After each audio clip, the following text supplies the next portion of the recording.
이제 그 무명 없고 또 무명 없고 이렇게 계속해서 이어져서 계속 가게 돼 있어요. 그래서 그 이어져 가는 고리를 끊기 위해서는 노력이 필요해요. 수행이 필요해요.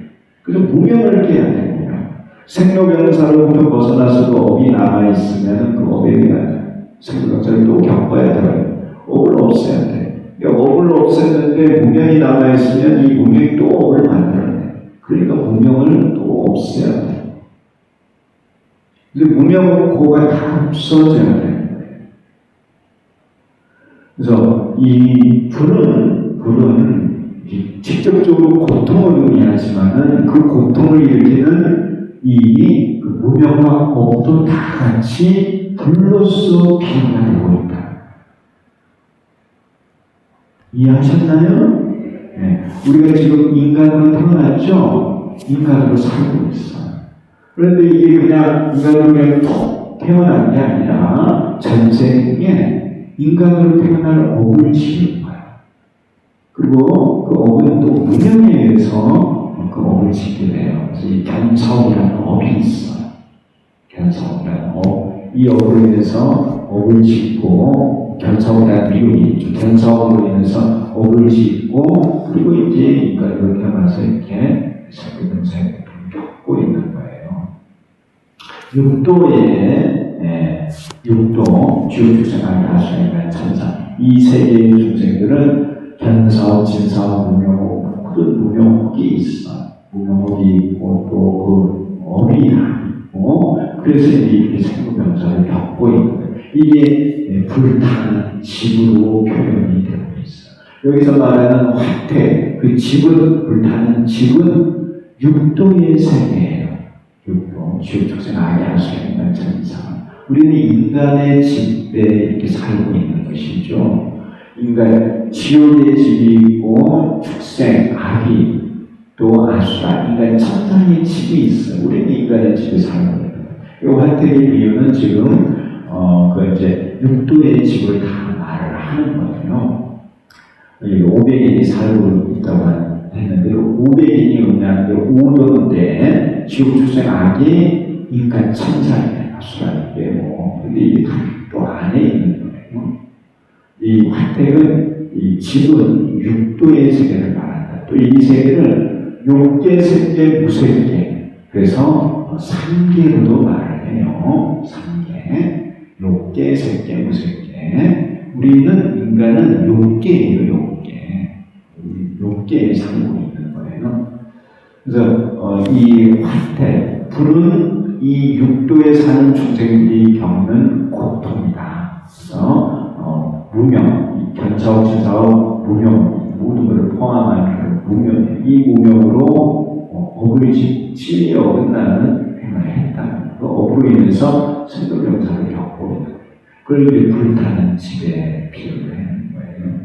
그래서 이 세계는 고통의 세계인데 집 밖에 있어요. 불타는 집 밖에 그 집 밖의 세계를 뭐라고 표현을 하느냐, 열반이라고 말해요. 왜 열반이라는 말을 쓰느냐? 열반이라는 말 자체가 불이 꺼진 곳이다 이런 뜻이에요.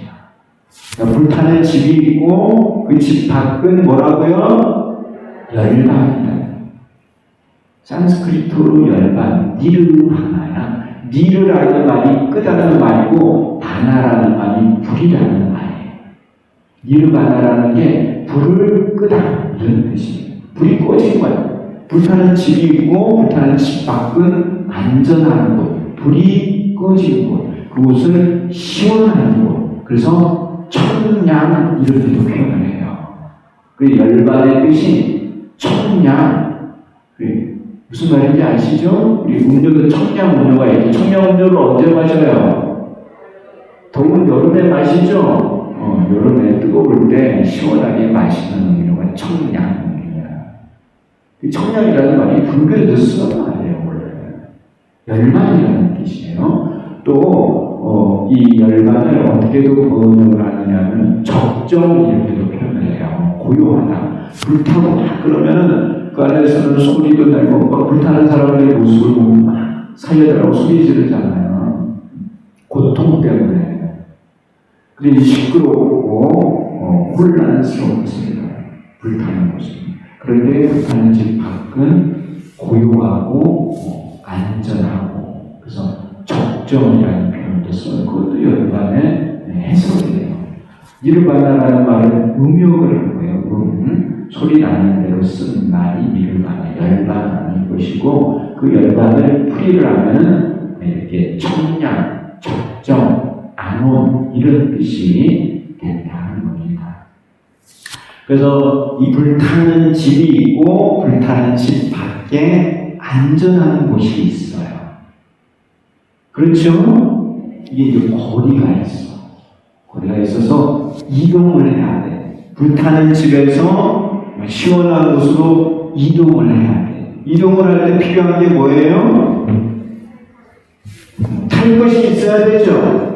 탈 것을 이제 우리나라 말로는 수레예요. 수레. 그래서 한문으로는 수레 거를 쓰는 거, 또는 차 이렇게 말을 하죠. 여러분들 집에서 여기 오실 때 걸어서 오셨어요? 걸어서 오신 분은 빼고 뭘 타고 오신 분들, 지하철은 철이네. 기차도 있고 택시, 자동차죠. 자동차도 있고 자전거, 이게 다 거나 차나 이런 말을 쓰잖아요. 이게 뭐냐면은 이동 수단이에요. 이동 수단. 그래서 불타는 곳에서 뜨거운 고통에서 열반, 편안하고 즐거운 곳으로 탈 것을 가지고 이동을 하는 거야. 이해하시죠? 그래서 이제 산 거, 거가 수레야, 수레. 불타는 집에서 나오는 거예요. 무엇을 타고 나오는 거예요. 그런데 이 수레가 의미하는 것은 불교에서는 뭐냐면은 이동을 하는 거예요. 이동을 하는 것은 우리는 흔히 무슨 말을 쓰냐면은 수행법, 행법. 행이라는 게 가는 법이야, 가는 법. 수행법. 근데 이 수행법을 의미한다, 수행법. 듣고 계세요?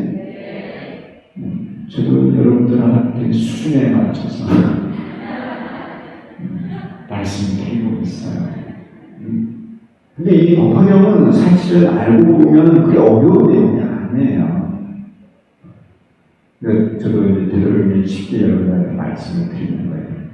이 기본적인 틀을 잘 알고 계시라는 거예요. 여러분들이 이런 틀을 알고 계시면은 앞으로 나오는 법화경의 내용을 봐도 어렵지 않게 받아들일 수 있어요. 기본 틀이 없으니까 담지를 못하는 거예요. 계속 흘려버려요. 볼 때마다 새로워. 담지를 못하니까. 근데 틀을 가지고 있으면은 담을 주머니가 있고 상자가 있으면은 다 담아낼 수 있다는 거예요.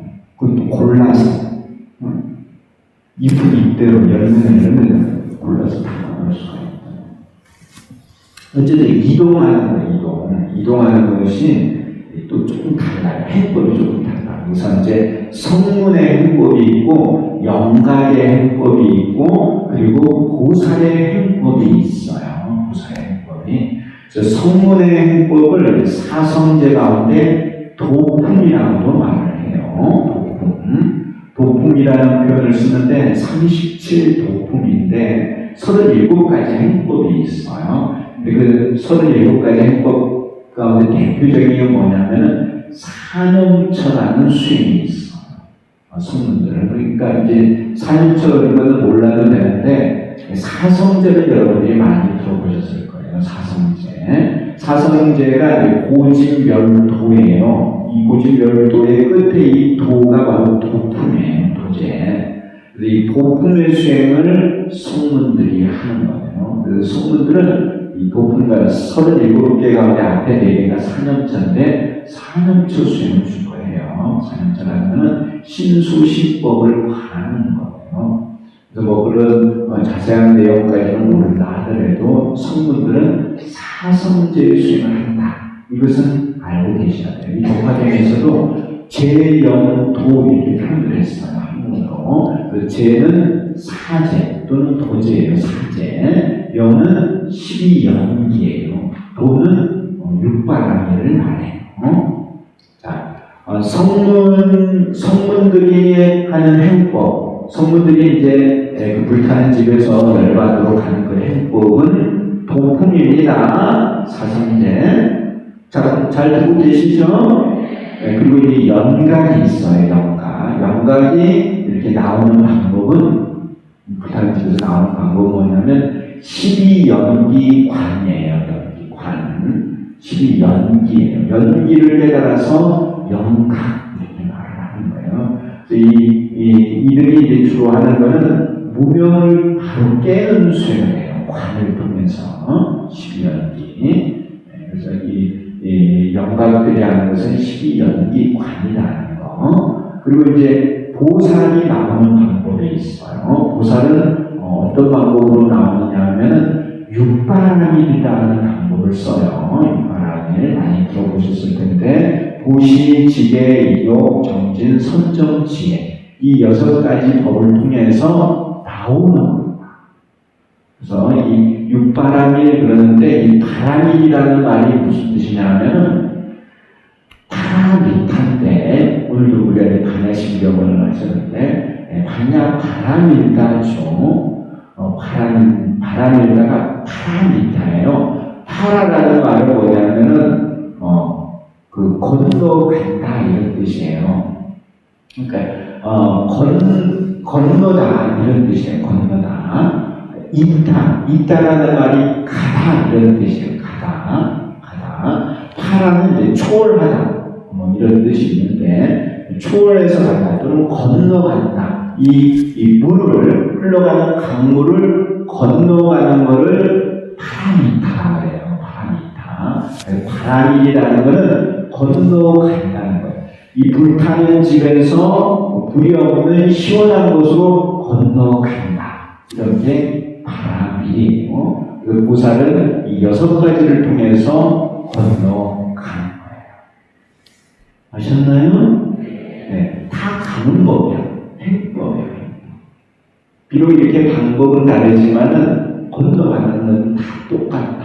그리고 또 그 원리는 뭐냐면은 이 불타는 집은 아까도 말씀드렸듯이 견사호로 인해서 업을 짓고 이 생로병사 6도의 그 금단생사의 고통을 겪는다고 말씀을 드렸어요. 그래서 이 불타는 집에서 나오려면 견사호를 다 깨야 돼요. 견사호를 깨고 취상박이라고 하는 견사호를 짓는 업이 있어요.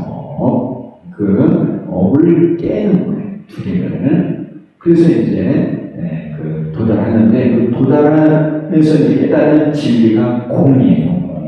그래서 이들 삼승이 이 해법인데, 이 삼승이 가는 그 길은 어떤 길이냐면 공의 길을 가는 거고, 공이라는 게 단박에 가는 게 아니라 이렇게 나눠서 지금 가고 있는 거예요.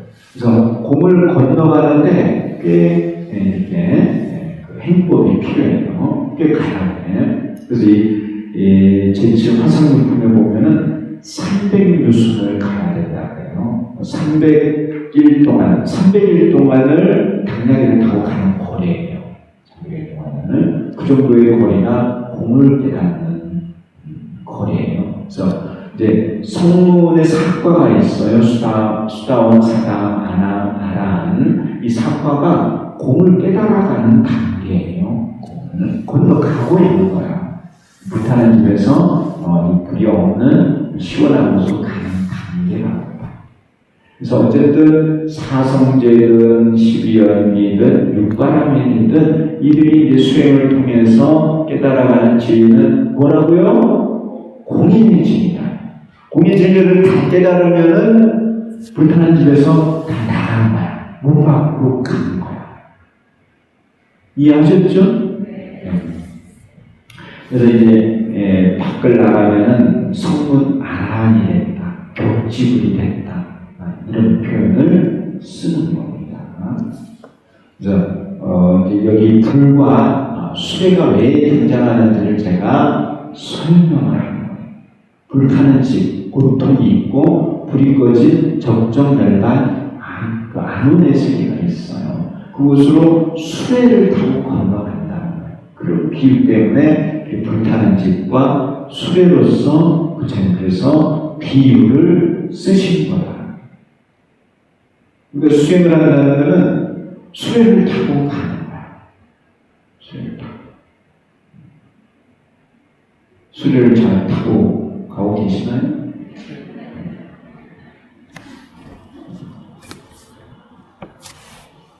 우리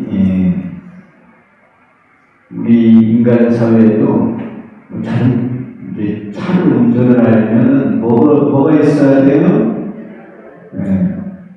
국가 시험을 봐야 되죠? 나라에서 주는 면허증이 있어야 돼. 면허증이 없으면 운전할 수 없죠. 무면허죠. 무면허 걸리면 벌금도 받고 벌금 내야 돼요. 무면허는 위험하죠. 왜냐하면은 운전할 줄도 모르는데 운전을 했다가는 자기도 다치고 남도 다치게 하는 면허증이 있어요. 그래서 부처님께서도 그렇게 따라가라신 거예요. 이 진짜 차로 운전하지 못하는 어린 아이들에게는 방편을 써서 장난감을 써서 아이들을 놀게 하는 거예요. 진짜 차로 내보낼 수가 없어. 위험합니다. 그러니까 방편을 쓰는 거예요. 근데 아이들이 커서 세상 물정을 알고 운전을 할 수 있게 돼요. 그러면은 가르치죠. 가르쳐서 진짜 차를 운전해야 진짜로 운전해서 가는 거예요. 자기도 운전해서 다니고 사람도 태워서 가게 하고 모든 사람들 즐겁게 될 수 있으니까. 그래서 이제 그게 있다가 부처님께서도 가르침을 주신다, 수행을 주신다. 자, 이제 한번 본격적으로 비유의 내용을 보도록 하겠습니다. 어느 마을에 대장자가 있어 재산이 한량 없고 그 집이 광대하였으나 문은 오직 하나였고 그 안에 500인이 살고 있었다. 그런데 주위에서 문득 불이 나서 집을 태웠는데 장자의 아들들이 30명이나 그 집안에 있었다. 이게 이제 배경, 등장인물 이런 거에 대한 설명이에요. 이 배경이나 이렇게 등장인물에 대한 설명을 어려운 말로 총비래요. 천태에서는 비유가 총비가 있고 별비가 있어요. 그런데 이렇게 등장인물 또 배경 이런 거는 총비라고 해요. 별비라는 건 뭐냐면 사건의 진행을 말하는 게 별비예요. 근데 장자가 오고 아이들 어떻게 구할까 해서 구해내는 이 과정이 별비의 과정이에요. 뭐 어려운 부분이라 하더라도 자 우리가 이런 배경을 한번 보도록 하겠어요. 오늘 말에 이제 대장자, 이 대장자는 부처님을 비유하는 거예요. 대장자는 돈이 많은 사람을 말해요. 부자. 재산이 하려고 그 집이 광대하다. 집이 이제 광대하다고 하는데 이 집은 육도의 세계를 말합니다. 3계, 6계 세계, 9세계를 말해요. 우리는 인간이 6계에 살고 있어요. 세계, 9세계는 천상계예요. 자, 광대하였으나 문은 오직 하나야. 집은 큰데 문이 몇 개예요? 문이 하나야. 그 안에 500인이 살고 있었다고 하는데 500인이 사는 집은 얼마나 큰 집이에요. 그 큰 집에 드나드는 문이 하나야. 이 문이 하나라는 것은 무슨 뜻이냐? 이 3계 밖을 육도 윤회의 세계를 나올 수 있는 문은 오로지 하나다. 육도 밖을 나올 수 있는 문은 오로지 하나다. 이 지구상에 많은 종교가 있어요. 각각의 종교가 다 행복을 추구한다고 고통에서 벗어난다고 그런 말을 하지만은 이 법화경에 의하면은 이 육도를 벗어날 수 있는 문은 오로지 하나다. 그것이 의미하는 게 뭘까요? 육도를 벗어난 가르침은 오로지 불교밖에 없다는 거예요. 이 법화경에서 말해요. 말하자면 기독교나 천주교나 이슬람교나 그런 종교를 믿어가지고는 육도를 벗어날 수 없다는 거예요. 이해하셨나요? 이 지구상에 많은 가르침이 있고 많은 종교가 있어도 이 육도를 벗어날 수 있는 길은 오로지 하나, 불교밖에 없다. 이 법화경이 주는 메시지인 것이에요. 그건 이제 믿거나 말거나 하지만 다른 사람들, 다른 종교인들은 안 믿으려고 하겠죠. 그건 이제 뭐 자유지만은 법화경에서 분명히 그와 같이 말씀하고 있다. 뭐 나도 당연히 이 법화경의 말씀을 믿고 있어. 당연히 뭐 그럴 수밖에 없어. 왜? 불교적인 입장에서는 육도를 벗어나려면 공을 깨달아야 돼요. 공을 깨닫는 게 그렇게 쉽지가 않아요. 공을 정말 깨닫게 가르치는 그런 종교가 과연 얼마나 많을까? 공을 깨닫게 가르치는 종교는 사실은 불교밖에 없다. 그럴 수밖에 없어요. 불교는 어떤 이런 것들이 실제한다고 보는 게 아니에요. 어떤 종교도 그렇게 말하는 종교가 없어. 그렇게 되어 있습니다. 자, 어쨌든 여러분들은 분명한 믿음을 가져야 돼요.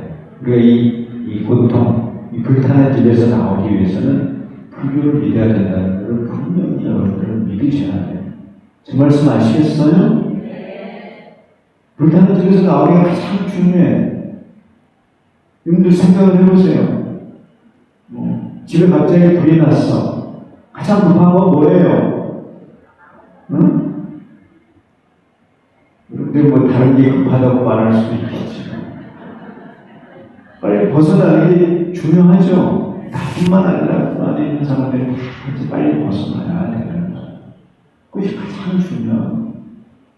그래서 그 벗어나는 게 뭐냐? 수행을 해서 진리를 깨닫는 거예요. 다른 걸 해가지고는 벗어날 수가 없어, 다른 걸 해서. 특히 보살의 수행, 보살입니다. 그리고 이 수행을 하는 것이 가장 중요하고 가치 있는 일이다. 법회 나오라고 하면 바쁘대.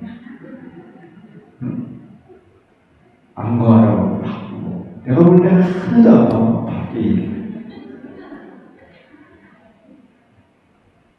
정말이에요, 정말. 이 수행을 하는 일이 가장 급한 일이고 가장 중요한, 가장 가치 있는 일. 우리 이렇게 법화경을 공부하면서 알아야 된다는 거예요. 500인이 살고 있었다. 아까도 말씀드렸지만 이 500인이 의미하는 거는 5도의 중생이에요. 5도는 6도도 말하고 5도도 말해요. 여기 저기 무슨 3개의 세계를 아수라를 뺀 지옥 축생 악이 인간 천사. 그래서 500인이 이렇게 표현을 했어요. 그리고 이제 주위에서 문득 불이 나지. 문득 불이 나는 것은 이제 무명으로 인해서 업을 짓고 고통을 받고 있는 것을 문득 불이 났다 그래요. 무시무명, 시작도 없는 무명으로 인해서 업을 짓고 고통을 받는 거예요. 근데 무명은 시작이 없지만 끝은 있어요. 무명이 끝이 있기 때문에 부처님이 될 수가 있는 깨달음을 말하자면 불이 나서 집을 태웠는데 장자의 아들들이 30명이나 그 집안에 있었다. 이 30명, 500명 가운데 30명이 장자의 아들들이, 장자의 아들들은 부처님의 제자를 말해요. 불교를 믿는 사람이에요. 500명 가운데 이 30명, 그 퍼센티지가 불자라는 거예요. 그리고 이 30명이라고 하는 것은 뭐냐면 성문승 영각승 보살승 삼승을 이렇게 30명으로 표현을 하는 거예요. 자, 여기까지는 배경입니다. 자, 장자가 큰 불이 사면에서 일어나는 것을 보고 사면이 나왔는데 여기 동서남북이죠. 이 사면은 견혹을 말해요. 견혹. 제가 아까 말씀드렸듯이 견사옥으로 인해서 취상박을 짓고 그래서 이 분단 생사를 겪고 있다고 말씀을 드렸는데 이게 다 좀 어려운 표현인데요. 이 견혹이 뭐냐면 견이야. 있다 없다 이런 견이에요. 이걸 이제 나누면 4개로 나눌 수 있어요. 어떻게 4개로 나누냐면 있다는 견, 없다는 견, 있으면서 없다는 견, 있지도 않고 없지도 않다는 견. 이렇게 4개로 나눠요. 이해하셨나요? 네. 그래서 이걸 이제 한문으로는 유견, 무견, 여유, 영무견, 비유, 비유견 이렇게 말해요. 견혹. 이제 사옥은 탐욕과 같이 탐욕은 금방 끊어지는 게 아니라 한국에서 이렇게 닦아야 되는 그런 게 이제 사옥이에요. 계속 지속적으로 닦아서 습관처럼 닦아서 없애야 되는 그런 게 사옥인데 어쨌든 이 견혹이에요. 견혹. 견혹이 이제 일어나는 것을 보고 그 견혹으로 인해서 업을 지고 고통을 받는다는 거예요. 자기는 이미 문을 나왔지만 부처님은 이제 성교 밖으로 모든 생사를 벗어나셨으니까요. 나왔지만 아이들은 놀이에 집착하여 이것을 깨닫지도 알지도 못하고 고통이 가까이 오는데도 걱정도 없이 나오려는 마음도 없다고 생각한다. 자, 이 아이들은 장자의 아이들이죠. 장자의 아이들. 부처님께서 가르치는 제자들이에요. 이 장자의 아이들은 아이들이니까 이제 노는 걸 좋아하죠. 이 놀이가 뭐냐면은 오용락이에요. 오용락. 오용락이라는 말을 들어보셨나요? 네, 오용락. 이 오용락에 빠져서 불이 가까이 오는데도 그걸 알지도 깨닫지도 못하고 빠져나오려고도 하지 않는다. 이 오용락 때문에 고통이 오는 거야. 오용락, 즐거움이죠. 세속의 즐거움이야. 세속의 즐거움 다음에는 뭐가 수반되느냐 하면은 고통이 수반돼요. 세상에서 내가 즐겁게 산다고 하면은 그 즐거움이라는 것을 반드시 고통으로 받게 돼 있어요. 또 고통을 겪으면서 힘들게 살면은 반드시 그 다음에는 또 즐거움이 오게 되는 세속이. 세속의 세상은 그런 오르막이 있으면 내리막이 있고 달도 차면 기울고 무슨 말인지 아시겠어요?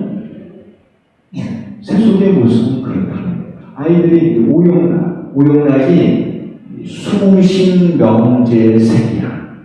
수식명제색.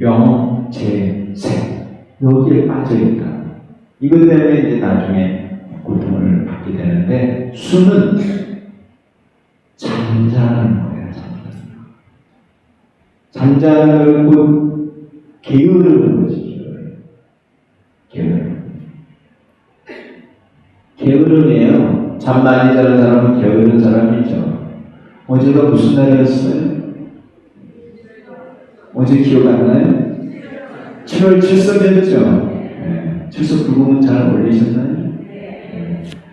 7월 7석인데 7월 7석은 견우와 직녀의 일화가 있죠? 네. 견우와 직녀가 있는데 견우는 이제 소를 끄는 그런 뜻이고 직녀는 배를 짜는 그런 이름이에요.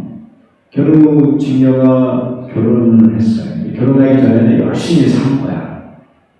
열심히 소를 끌고 농사를 지었는지 소를 쳤는지 열심히 그렇게 살았어. 직녀도 열심히 배풀을 짜았어. 근데 견우가 열심히 일해가지고 먹을 게 많았어. 직녀가 열심히 일해가지고 입을 게 많았어. 둘이 결혼을 시켰어. 결혼을 시켰더니 둘이 좋아가지고 그 농사도 안 짓고 배도 안 짜. 그러니까 먹을 것도 없고 입을 것도 없어. 그러니까 옥황상제가 화가 난 거야. 화가 나서 어떻게 했어요? 둘이 갈라놨습니다. 둘이 갈라놔가지고 1년에 한 번 만나는 거죠. 네, 1년에 한 번 만나는 거예요. 1년에 한 번 만나는 날이 7월 7석이야. 그래서 7월 7석에는 비가 2번 온대죠. 그래서 둘이 만날 때 기뻐서 눈물을 흘리니까 비가 오고, 또 헤어질 때 슬퍼서 또 비가 와서 비가 2번 온대요. 근데 이 둘을 왜 갈라놓은 거예요? 게으름을 넣어서 일을 안 하고 게으름이 문제인 거야. 둘이 붙어서 있으면서도 열심히 농사짓고 그릇 짜고 했으면 그렇게 안 됐을 텐데 게으름을 일으키는 거야. 게으름이 문제야. 그 교사님 말씀에 그런 말씀이 있죠. 게으른 자여 성부를 말하라. 게으른 자는 성부할 수 없다. 그 게으름의 대표적인 게 잠을 많이 자는 거야. 이 노예에 빠져있다고 하는데 이 잠자는 것도 거기에 들어간다는 거예요. 여러분들 잠이 많으시면은 반성해야 돼요. 반성. 불자는 절대 게으르면 안 돼. 제가 말씀드렸죠. 수행자는 몇 시간만 자면 돼요? 4시간. 4시간 자면 충분하다는 거예요. 이게 무슨 말씀이에요? 너무 많이 자도 그렇고 너무 적게 자도 그렇고 4시간이면 충분한데요. 다만 4시간을 자면서 꼭 수행을 같이 해야 돼요. 관심을 잡고. 그러면 4시간 자면 정신이 아주 맑아요. 좋아요. 활동하는 중. 건강해져요. 살도 뻗져요. 많이 먹고 잠만 자니까 찌는 거예요. 그렇죠? 많이 먹고 열심히 활동하면 안 찌는 거예요. 몸도 아름답게 되고. 이해하시나요? 사람들이 저보고 그래요. 많이 먹어도 안 찐다. 사실 좀 그렇게 많이 안 먹는다. 안 찌는 비결을 이제 아시겠죠? 네. 부지런히 해야 돼요. 놀이 가운데 첫 번째, 그래서 이 수, 잠이라는 거예요. 그 수행자는 제일 먼저 의미해야 될 게 이 수마야, 수마. 이 수마가 마의 우두머리예요. 수행의 관건은 이 수마를 얘기하는 거예요. 수가 여기 식이 먹는 거예요, 먹는 거. 먹는 거에 빠져가지고, 이 수행을 안 하는 거야, 먹는 거. 먹는 것도 적당히 그냥 드세요. 세수기 즐거운 고통이 수반된다 하잖아요. 자꾸 좋은 걸 먹다 보면 나중에는 안 좋은 걸 또 먹게 되는 거야. 주어진 대로 열심히 뭐든지 맛있게 먹고 생활하면 돼요. 수시, 요 명은 명예야. 명예를 추구한다고 거기에 시간을 많이 보내요, 사람들이. 그런데 그런 게 다 알고 나중에는 고통으로 오는 거예요. 명예가 좋은 것 같아도요, 사람들에게 많은 번뇌를 주는 게 명예예요, 사실. 근데 잘 생각해야 돼요. 그리고 이제 재물이죠, 재물을 쫓는데, 특히 요즘 사회는 뭐 자본주의 사회다 보니까 자본에 대한 가치를 많이 두죠, 사람들이. 재산 모으는 게 삶의 낙인 것처럼 그렇게 사는 사람들도 많아. 그런데 그런 재산이 하루아침에 티끌이거든요. 갈 때 가져갈 수 있어요? 얼마 전에 이건희 씨도 돌아가셨지만 갈 때 뭐 가져가시던가요? 우리나라 최고 부자였잖아요. 가져가셨어요? 그쵸? 그래요, 안 그래요? 우리나라 부자들 많았잖아요, 이때로. 뭐 정유용 씨도 있었고, 이문철 씨도 있었고. 갈 때 다 놓고 갔어요. 그렇다고 재물이 필요 없다, 전혀 필요 없다, 그런 말씀은 안 해요. 그러한 것도 내가 살아가는 데 있어서, 또 남을 도와주는 데 있어서는 필요할 수 있어요. 그렇지만 적당함을 벗어나서는 안 되겠죠. 자, 어쨌든 수식, 명체, 그 다음에 색은 또 이성애냐. 그런 데 빠져있다는 거야. 그런 데 빠져있으면서 수행을 안 해. 빠져나올 생각을 안 하는 거야. 그냥 삼계에만 머물러 있는 화택 속에만 있는 거예요. 빠져나와야 되잖아요. 불타는 집에서 안전한 곳으로 나와야 되잖아요. 나오지 않고 거기에 빠져 있는 거야. 이 오용락된 수레를 몰고 나올 생각을 안 하는 거지. 수행을 할 생각을 안 한다는 거예요. 우리가 이렇게 돌아보면서 반성해야 돼요. 불은 제가 아까도 말씀드렸듯이 병도 불이라고 했어요. 병고. 지금 우리가 겪고 있는 이 코로나는 이게 병고거든요. 병고. 이 병고도 알고 보면 이 수십 명대석에 다 근거한다. 이런 노리에 빠져 있기 때문에 이러한 병의 고통을 겪는다. 제가 언젠가도 한 말씀을 드렸나 모르겠는데 지금은 과학이 많이 발달한 시대예요. 그래요, 안 그래요? 과학이 많이 발달했잖아요. 근데 우리 과학이 우리들에게 이제 많은 약을 줘서 또 뭐 건강한 일도 만들고 있지만 사람들이 왜 과학을 추구하느냐? 사실은 편리함이에요. 편안함. 편안함은 다르게 말하는 게으름이야. 내 스스로 노력하지 않고 뭔가 하려고 하는 그런 거죠. 제가 늘 겪는 거지만은, 이제 오늘 이제 기차 타고 왔거든요. 기차 타면은 여기에 에스컬레이터 없는 역이 없어요. 가보면 에스컬레이터는 사람들이 꽉 차 있어. 계단은 거의 없어. 더군다나 요즘 마스크를 쓰고 있기 때문에 계단을 올라오면 막 힘들잖아요. 계단 올라가면 광도 씁니다.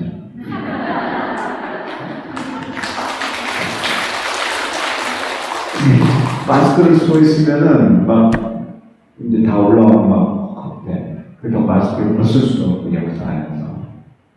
근데 어디 가보면은 이제 계단 몇 개 올라가면 우리가 저수명이 늘어난다. 좋은 말들은 써 있어. 그리고 사람들이 잘 안 가. 에스컬레이터를 이용하는 거죠. 편하니까. 근데 지금 과학 시대는 사람들의 경향이 그렇다. 편안함만을 추구하는 거야. 근데 편안함 뒤에는 반드시 뭐가 오느냐? 힘든 고통이 오거든. 수명이 어떻게 줄어드는 거지. 지금 왜 이 과학시대에 이런 코로나가 있고 과학을 해결이 안 되느냐. 백신을 개발해서 많이 맞았지만은 돌파 감염이 있잖아요. 백신 맞은 사람도 감염이 돼. 과학으로 치료하기가 힘들어, 사실. 이게 그냥 우연히 일어난 게 아니다는 거죠. 제 말씀 이해하세요? 그러니까 이런 현실을 냉철하게 봐야 돼요. 불교적인 입장에서 보면은 해석 안 되는 게 없어. 불교적인 입장에서는 모든 것을 다 해결할 수 있어. 그러니까 왜 이런 불교를 보아야 되는 거예요? 내가 보는 관점은 그렇거든.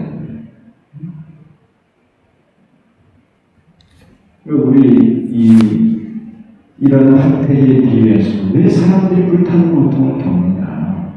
이유가 있다는 거예요.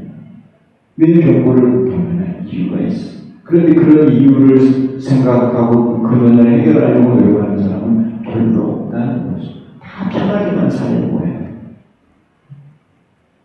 그런데 그러한 편안함 뒤에는 항상 고통이 따른다는 것을 알아야 된다는 거예요. 내가 남을 괴롭히면은 그것이 결국은 나에게 돌아온다는 것을 알아야 된다는 거예요. 그게 불교에서 가르치는 거예요. 이해하시나요? 그래서 이런 일들이 일어날수록 우리 모든 존재들이 각성을 해야 되는 거예요. 반성하고. 그런데 이런 부처님의 가르침을 받는 제자는 500인 가운데 30명밖에 안 돼요. 참 안타까운 현실이다 하는 생각이 들어요. 근데 이 과학시대인데 과학시대를 리드해왔던 영국이나 미국이 가장 많은 확진자가 나오고 가장 많은 사람들이 죽는 거예요. 이해하세요? 근데 통계 자료가 나와 있잖아요. 과학시대를 리드해왔던 게 영국 아니에요. 영국의 산업혁명, 또 뭐 이렇게 시장의 경제를 이렇게 발전시켜왔던 게 영국이고, 영국에서 미국이 이렇게 발전시켜왔던 것이고, 우리가 요즘 많이 쓰고 있는 과학 시대의 이런 문명의 이익이 뭐 컴퓨터라든가 또 핸드폰이라든가 이런 게 다 미국에서 또 많은 자동차를 만들어가고 또 비행기를 만들어가고 이렇게 과학 시대를 이루었던 나라가 미국이에요. 또 많은 무기를 만들고 전쟁을 많이 했던 나라가 사실 또 미국이죠. 그런데 그 미국이라는 나라에서 확진자가 제일 많이 나오고 많은 사람들이 지금도 죽어가고 있다는 거예요. 과학 시대로는 우리의 해결이 안 되고 있는 상황이죠. 그런데 이러한 근원적인 문제를 해결할 수 있는 것은 사실은 불교다. 겉으로 드러나는 게 아니라 근원을 찾아가서 근원을 해결하고자 하는 게 불교이기 때문에 그래요. 어쨌든 사람들은 이런 오용락에 빠져서 과학을 통해서 오용락을 추구하는 거야. 그러니까 그로 인해서 고통, 불타는 고통이 오게 된다는 것이죠. 그래서 이 불자들은 항상 근본을 잃으면 안 돼요. 항상 내가 열심히 노력해서 살겠다는 그런 마음을 가지고 살아야 돼요. 오늘 시간이 좀 많이 갔네요. 제가 좀 일찍 끝내려고 했는데 좀 마무리가 아니라서 좀 시간이 많이 갔습니다. 어쨌든 총비 별비 가운데 이 별비의 내용에 대한 지금 전비의 내용을 좀 말씀을 드렸고, 다음 시간에는 이 장자가 아이들을 구출해내는 그 방법에 대해서 말씀을 드리도록 하겠습니다.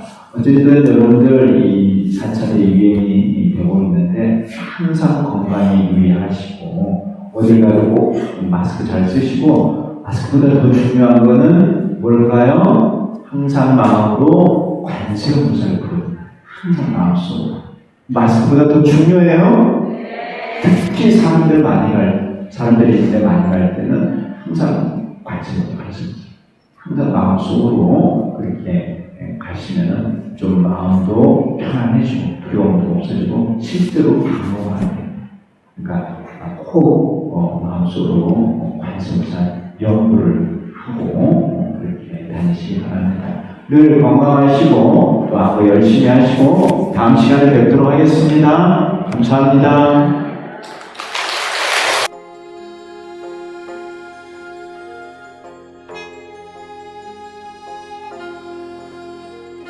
세상살이 불안함이 불타는 집 같아서 생로병사 근심 걱정 그칠 새가 없어라.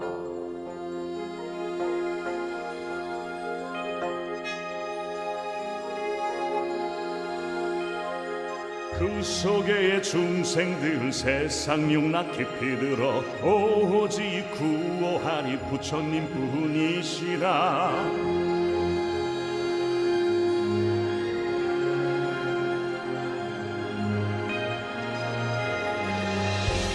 사랑하는 아이들아, 어서 빨리 나오너라. 너희들이 좋아하는 수레가 있느니라. 집 뛰쳐나와 큰 수레에 기뻐하니 일승묘법 거룩하운 보살의 법이라네.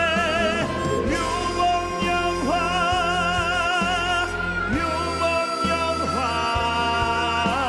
실상묘법영화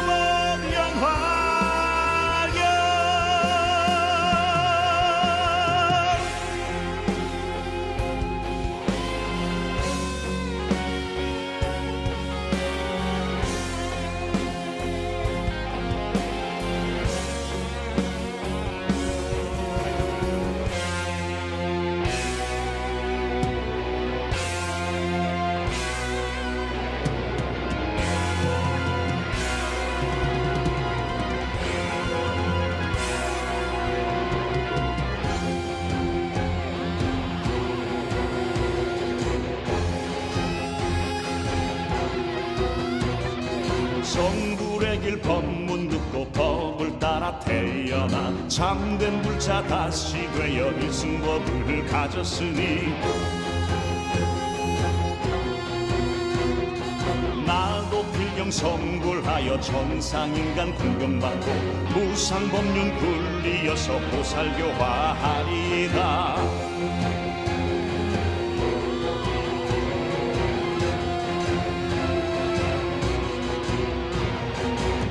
살이자여 오는 세상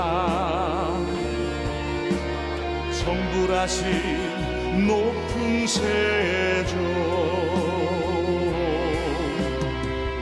금영호화 광열에 무량중생 제도하리. 부처님께 공양하며 보살행과 10가지 힘 모든 공덕 부족하여 위험도 증득하리. 묘법양화 묘법양화 실상명